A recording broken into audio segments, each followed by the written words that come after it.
Be be کا ایک نام فاطمہ، 9 لقب. ایک لقب تو ضمناً بیان ہو گیا، بتول.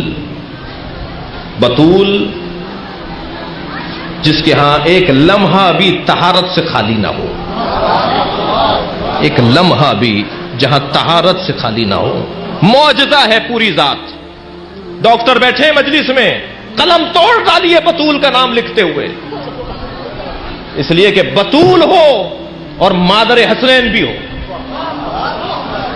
نہیں سمجھ سکتی آج کی میڈیکل. عقل دنگ رہ جاتی ہے جب جناب سیدہ کی اس عظمت کے مرحلے پر آتے ہیں. ماننا پڑے گا کہ معاملہ کچھ اور ہے. یہ تجربات اور علمی دنیا کا معاملہ نہیں ہے، یہ غیبی مسئلہ ہے، یہ الہی مسئلہ ہے، یہ آسمانی مسئلہ ہے. بی بی کا ایک اور لقب ہے اور وہ ہے عزیزان گرامی محدثہ. محدثہ اس بی بی کو کہا جاتا ہے جس پر فرشتے نازل ہوتے ہوں. اللہ اکبر. میں نے کہہ دیا کہ نبی کے ساتھ اگر بتول کو ملائیں گے تو اسوہ حسنہ مکمل ہوگا. نبی پر فرشتے قرآن لے کر آتے تھے، بتول پر فرشتے تفسیر قرآن لے کر آتے ہیں، الہام لے کر آتے ہیں، وحی لے کر آتے ہیں. میری مجلس برادران اہل سنت بھی سن رہے ہیں، کسی طرح کی الجھن میں نہ پڑیں. ہم یہ نہیں کہہ رہے کہ قرآن کا سلسلہ جاری رہا، قرآن بند ہو گیا پیغمبر کی دنیا سے جانے پر، ظاہری رحلت پر، مگر وحی کا سلسلہ جاری رہا. وحی نازل ہوتی رہی، فرشتے آتے رہے. تھک کر نہیں سن رہے تو ایک مثال دے دیتا ہوں اس محدثہ کے لفظ کے اوپر. دروازے پر پہنچے سلمان، سلام کیا، بی بی کو سلام کرنے آتے تھے. سلمان اور ابو ذر پکے غلام ہیں اس دروازے کے. ساری دنیا چھوڑ کر چلی جائے مگر اللہ کا نظام فاطمہ کے ساتھ ہے، فرشتے فاطمہ پر اترتے ہیں. ایک دن سلمان نے سلام کیا دروازے پر، بی بی نے دروازے کے عقب سے جواب دیا. کہنے لگی سلمان تم برے وقت میں ہمارے ساتھی ہو، لوگ ہمیں چھوڑ گئے ہیں مگر تم ہمارا دروازہ نہیں چھوڑ رہے. آپ نے دروازے کے پیچھے سے ایک ظرف آگے بڑھایا جس میں کھجوریں رکھی تھیں. کہا سلمان یہ کھا لو اور یہ جان لو کہ یہ کھجوریں تمہارے علاوہ کوئی اور کھا نہیں سکتا، اس لیے کہ فاطمہ اجازت دے رہی ہے. سلمان کہتے ہیں میں نے ایک خرمے کا دانہ اپنے منہ میں رکھا، اتنا لذیذ تھا کہ میں نے پلٹ کر بی بی سے سوال کیا، بی بی نہ یہ مکے کی کھجور ہے نہ یہ مدینے کی کھجور ہے، یہ کھجور تو اس دنیا کی نہیں ہے، اس زمین پر کوئی بھی درخت ایسا نہیں ہے جو ایسی کھجور ہو. فرمانے لگی یہ جنت کی کھجور ہے. آج صبح فرشتے آئے تھے اور میرے پاس میرے بابا کی تعزیت میں کھجوریں لائے تھے.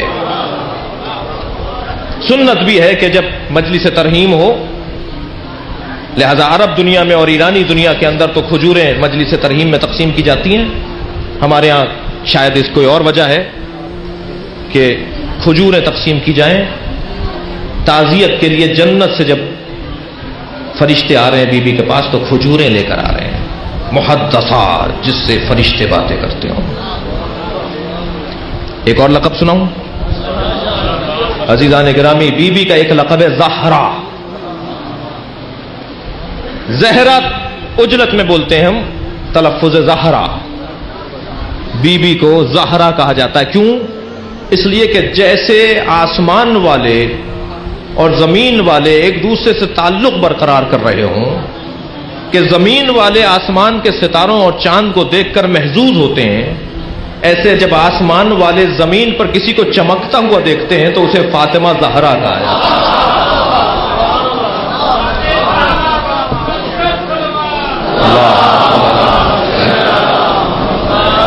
فرماتے ہیں اصحاب پیغمبر فرماتے ہیں یا اللہ صبح کے وقت علی کے گھر سے ایک نور نکلتا ہے جو آسمانوں کو منور کر رہا ہوتا ہے.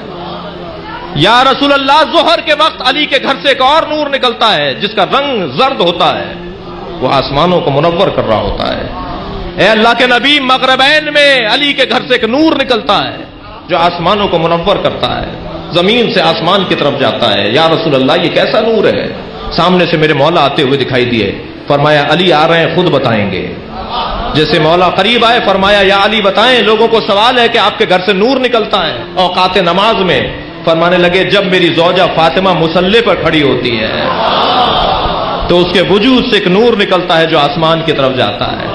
تب نبی نے حدیث کو مکمل کیا، فرمانے لگے کہ جب فاطمہ مصلی پہ کھڑی ہوتی ہے آسمان کی طرف نور جا رہا ہوتا ہے تو آسمان والے کہتے ہیں ہاذہ زہرا، یہ زہرا مصلی پر آ گئی ہے. زہرا اس لیے کہتے ہیں کہ یہ چمکا دیتی ہے آسمانوں کو، یہ منور کر دیتی ہے. عزیزان گرامی، ایک لقب ہے سیدہ. پوری دنیا مولا کو مولا کہتی ہے، مولا کسی کو مولا کہتے ہیں؟ توجہ کر رہے ہیں؟ ساری کائنات، ساری دنیا مولا علی کو مولا علی کہتی ہے، مولا کہتی ہے نا. مولا علی کسی کو مولا کہتے ہیں؟ ہاں، مولا علی اگر کسی کو مولا کہہ کے پکارتے ہیں تو وہ فاطمہ ہے. جب بھی گھر میں داخل ہوتے تھے فرماتے تھے یا سیدتی یا مولاتی، اے میری مولا فاطمہ. صلوات بھیجے محمد و آل محمد. اے میری مولا، اللہ اکبر، اے میری سیدہ، اے میری مولا فاطمہ.